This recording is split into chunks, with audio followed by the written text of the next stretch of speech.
The floorboards groaned a symphony of dying wood beneath me, each creak a prelude to the whisper William knew was coming. It started as a faint rustle, barely a breath in the vast, cold silence of the manor, then solidified into a distinct, agonizingly familiar sound. Sarah's laugh, light and free, echoing from the top of the grand, dust-shrouded staircase. My heart hammered, a frantic drum against my ribs, because Sarah was gone, buried 3 months ago, and there was no one else in this desolate place for miles. It wasn't a memory, it was there, a presence that felt like a needle sliding into the fresh wound of my grief. It had been 3 months since Sarah died. I was drowning, swallowed whole by an ocean of sorrow when the lawyer's letter arrived. My estranged grandmother, Ilara, had passed, leaving me her entire estate. A remote Victorian manor, miles from civilization, deep in the sprawling forests of the Blackwood Peaks. It felt like a sign, a desperate lifeline thrown to a man going under. A chance to escape, to breathe, to simply be without the crushing weight of Sarah's absence. I packed a single bag, left everything else behind and drove until the paved roads turned to gravel, then to little more than a muddy track. The house loomed against the bruised sky, a skeletal silhouette of turrets and gables, draped in ivy like a shroud. The air inside was heavy with dust and the scent of decay, a bitter perfume that clung to my clothes and hair. William told myself it was just the ancient house settling, the drafts of time, but the hair on my arms prickled with an unwelcome certainty that it was something more. My first few days were a blur of unpacking and attempting to make the manor habitable. The electricity flickered more often than it held steady, the plumbing gurgled with a life of its own, and the vast rooms swallowed light whole. William found myself drawn to the forgotten corners, the places time had overlooked. In the library, shelves buckled under the weight of leather-bound tomes, their pages brittle with age. Behind a forgotten tapestry, William discovered a small, locked mahogany chest, intricately carved with symbols William didn't recognize, swirling lines that seemed to writhe and intertwine. What secrets did it hold, tucked away like a forgotten treasure? Not Sarah's voice this time, not yet. Just indistinct murmurs, like a hushed conversation in the next room, just beyond the threshold of understanding. William'd freeze, straining to hear, but the sounds would dissolve into the background hum of the house, leaving me wondering if William'd imagined them. There was the isolation getting to me already. My grief was a gaping wound, after all, and William knew how it could twist the mind. Yet, the feeling of being watched, of not being alone, persisted. William tried to rationalize it all. The flickering lights, faulty wiring in an ancient house, drafts, the wind, or the creaks and groans of settling timbers playing tricks on my ears. William even called an old colleague, Mark, hoping to ground myself in reality. "William, you sound like you're losing it," he'd chuckled, his voice tinny and distant over the crackling line. "It's a big, old house, man. Probably just needs a good exorcism, or maybe a new fuse box." His easy dismissal, however, only amplified my growing unease. Then came the dreams, vivid, terrifying replays of Sarah's accident, but distorted. One morning I found a single, withered rose petal on my pillow, a type Sarah had loved. I'd never brought any flowers into the house. It was a cruel, specific detail, too personal to be coincidence, too impossible to be real. "Who are you?" I whispered into the oppressive silence of my bedroom, the question hanging heavy in the air. "What do you want?" The manifestations grew bolder. One afternoon, while I was trying to read in the library, a porcelain doll that had been sitting on a high shelf, its vacant eyes staring into nothing, suddenly toppled and shattered at my feet. The sound echoed like a gunshot, and when I looked up, the empty space where it had been seemed to shimmer, as if heat haze had rippled through the air. Another time, the faint scent of Sarah's perfume. A delicate jasmine filled the kitchen, so strong it made my stomach lurch. My hands trembled as I gripped the counter, the smell fading as quickly as it had appeared, leaving behind only the metallic tang of fear. I found myself talking to Sarah out loud, pleading with her memory to leave me in peace. "You're not here," I'd whisper, pacing the long, dark hallways. "This isn't real, it's just my grief." But a part of me, a small, terrified part, knew it was far beyond the machinations of a broken mind. One evening, I was in the study, trying to distract myself with a book, when I heard it again.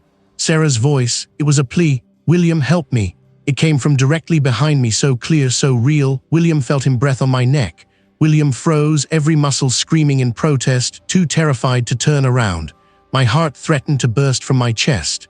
When the lamp flickered back on, William spun around. My breath ragged, sweat stinging my eyes. Nothing, just the empty room, the dust motes dancing in the dim light. But on the worn leather armchair, where William had felt the pressure, lay a single tarnished silver locket. It was Sarah's, a gift William had given him years ago, engraved with our initials. William had meticulously packed it away with him, other precious keepsakes, locked in a safe deposit box at the bank. How could it possibly be here? My hands shook so violently, William almost dropped it. This wasn't grief. This wasn't my mind breaking. This was something else, something that knew me, that knew Sarah, and was using her memory to tear me apart. Desperate, William remembered the locked chest William'd found in the library. I retrieved a crowbar from the shed, my hands clumsy with adrenaline. The lock splintered with a sharp crack, revealing not gold or jewels, but a collection of yellowed papers and a leather-bound journal, my grandmother's. Her elegant, spidery handwriting filled the pages, growing increasingly frantic with each entry. Louder this time, they speak of hunger, of echoes. I hear my mother's voice, my father's, urging me to listen. They are trying to show me something. November 5th, 1968. It's not just the house, it's the woods. The old amusement park down by the river. It calls to them. It calls to us. The pact, it demands. What did my grandmother mean by the pact? And what did it demand? The journal entries became more fragmented, almost incoherent.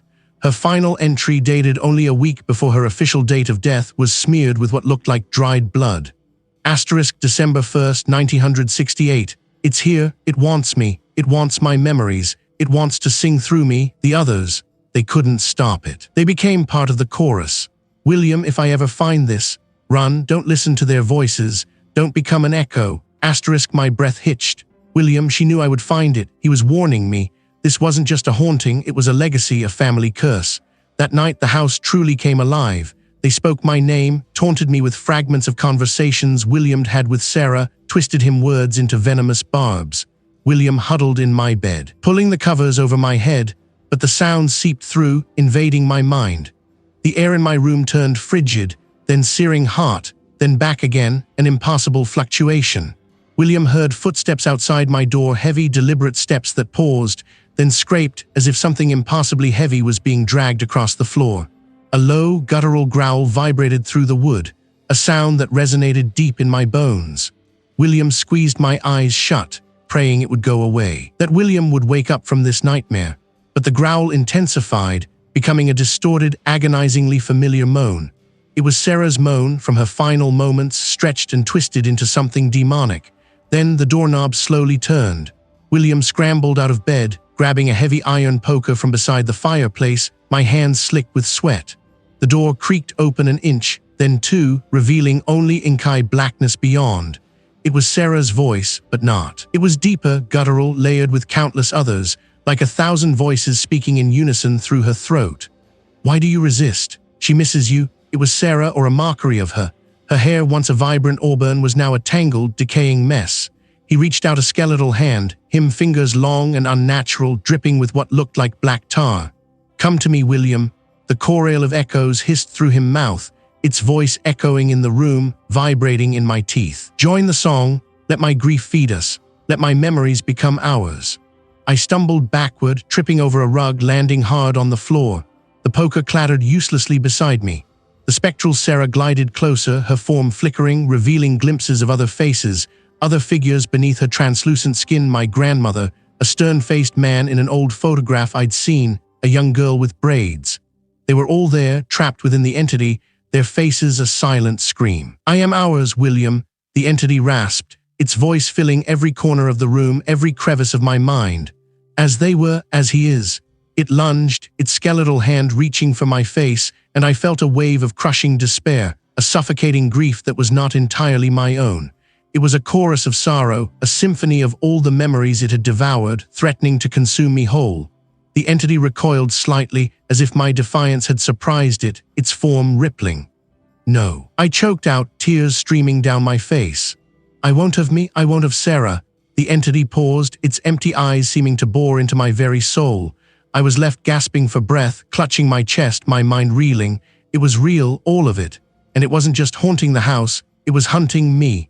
Driven by a desperation that bordered on madness, William spent the next days in a frenzy of research. The internet was useless, but the dusty archives of the local historical society, a small, forgotten building in the nearest town, held tantalizing clues. The librarian, a stern, bespectacled woman who seemed to view my frantic inquiries with suspicion, pointed me towards old town records and local legends. William found newspaper clippings detailing strange disappearances in the Blackwood Peaks, dating back generations. Mines mostly. Some say it's the old amusement park too, built on strange ground. Never prospered, that place. People always felt ill there or heard things. The derelict amusement park, my grandmother's journal, my article, it all converged. William needed to go there. William needed to find out what strange ground meant, what secrets that forgotten place held. It was a long drive deeper into the forest, the road becoming little more than a muddy track again. A Ferris wheel stood sentinel against the bleak sky, its empty carriages swaying mournfully in the wind, groaning like tormented souls. William wandered through the decaying grounds, my camera forgotten in my hand, documenting not for an article, but for my life. The air here was heavy, charged with a palpable sense of sorrow and abandonment. In the ruins of what looked like a funhouse, the mirrors were shattered, reflecting distorted fragments of the decaying walls of my own terrified face. Beneath a collapsed roller coaster, half buried in nettles and brambles, William found it, a small weathered stone marker almost entirely consumed by moss. It wasn't a gravestone. Etched into its surface, barely legible, were the same swirling, intertwining symbols I'd seen on my grandmother's locked chest, and beneath them a single word, pact. My heart hammered against my ribs. This was it. This was the nexus my grandmother spoke of. This was where the chorale of echoes held its sway, where the pact was made. They were no longer just sounds. They were thoughts, memories, images flashing through my mind, a child crying, a woman screaming, a man begging. Not my memories, but theirs, the devoured. They were showing me what awaited me. Suddenly, a voice clear as a bell cut through the cacophony, Sarah's voice. "William, don't look away." William spun around, my breath catching. Standing amongst the rusted ruins of the Ferris wheel, silhouetted against the gray sky, was Sarah. Real Sarah. Her face was soft, her eyes full of love, a gentle smile playing on her lips. "We can be together again, forever." My heart ached with a longing so profound it nearly brought me to my knees. To see her again, to touch her, to escape this nightmare, it was everything William wanted. My hand instinctively reached out. Her eyes, though beautiful, they were too still, too perfect. There was a faint, almost imperceptible shimmer around her, like heat rising from asphalt. This wasn't Sarah. This was the chorale of echoes wearing her.